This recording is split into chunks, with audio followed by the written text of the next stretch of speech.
Breast surgery ചെയ്യാന്നുള്ള രീതിയിലാണ് പറയുന്നത്. ശരിക്കും ചെയ്തിട്ടില്ലല്ലേ? അവിടെ ചെയ്തിട്ടില്ല.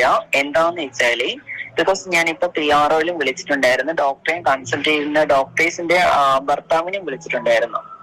രണ്ടുപേരോട് ഞാൻ സംസാരിച്ചു.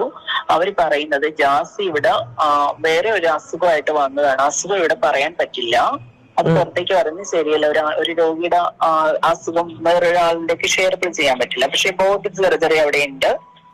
കുറേ നാളായിട്ട് ഇതേ കണക്ക് ജാസിയുടെ പേരിലാണ് സോഷ്യൽ മീഡിയ മുഴുവനും സംസാരം പൊയ്ക്കൊണ്ടേയിരിക്കുന്നത്. അതിന് തുടക്കമിട്ടിരിക്കുന്നതും ജാസി തന്നെയായിരുന്നു. ഒരു ഹോസ്പിറ്റലിൽ കിടക്കുന്നതായിട്ടുള്ള ഒരു വീഡിയോ എടുത്തിട്ട് താനുണ്ടെങ്കിൽ ആൾക്കാർ പറയുന്നത് കേട്ടിട്ടുണ്ട്, ഇതുവരെ ഉണ്ടെങ്കിൽ പെണ്ണായിട്ട് ഒരിക്കലും മാറത്തില്ല, ചുമ്മാ അഭിനയിക്കത്തേ ഉള്ളെന്നുള്ള രീതിയിലൊക്കെ പറഞ്ഞു. പക്ഷെ അതുണ്ടെങ്കിൽ മാറ്റിമറിക്കാൻ വേണ്ടി താനുണ്ടെങ്കിൽ ഓപ്പറേഷൻ ചെയ്തു എന്നുള്ള രീതിയിലുണ്ടെങ്കിൽ ജാസി ഒരു വീഡിയോ ഇട്ടിട്ടുണ്ടായിരുന്നു.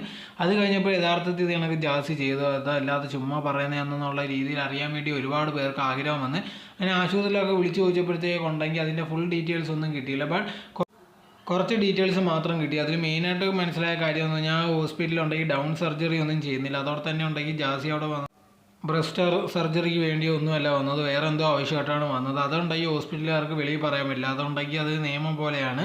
ഇത് കണക്ക് ഉണ്ടെങ്കിൽ ഒരു റെപ്യൂട്ടേഷൻ പോലെയാണ് എല്ലാ ഹോസ്പിറ്റലും. ഇപ്പോൾ നമ്മൾ ചെല്ലുമ്പോഴത്തേക്കുണ്ടെങ്കിൽ നമ്മൾ എന്തിനാണ് വന്നത്, എന്തുകൊണ്ട് ചെയ്തതെന്നുള്ള കാര്യമൊന്നും വെളിയിൽ പറയാൻ പാടില്ല. ബട്ട് ഇതിന് വേണ്ടിയല്ല എന്നുള്ളൊരു കാര്യം ഇപ്പോൾ വെളിയിൽ വന്നിരിക്കുകയാണ്. അപ്പോൾ ചുമ്മാ ജാസി ഇത് കണക്ക് ആൾക്കാരുടെ മുമ്പിൽ പറഞ്ഞിരിക്കുക എന്നുള്ളൊരു കാര്യം ഇപ്പോൾ വെളിയിൽ വന്നിരിക്കുകയാണ്. ഇതിനെപ്പറ്റിയുള്ള നിങ്ങളുടെ അഭിപ്രായം എന്താണെന്ന് കമൻറ്റ് ബോക്സിൽ കമൻറ്റായി രേഖപ്പെടുത്തുക.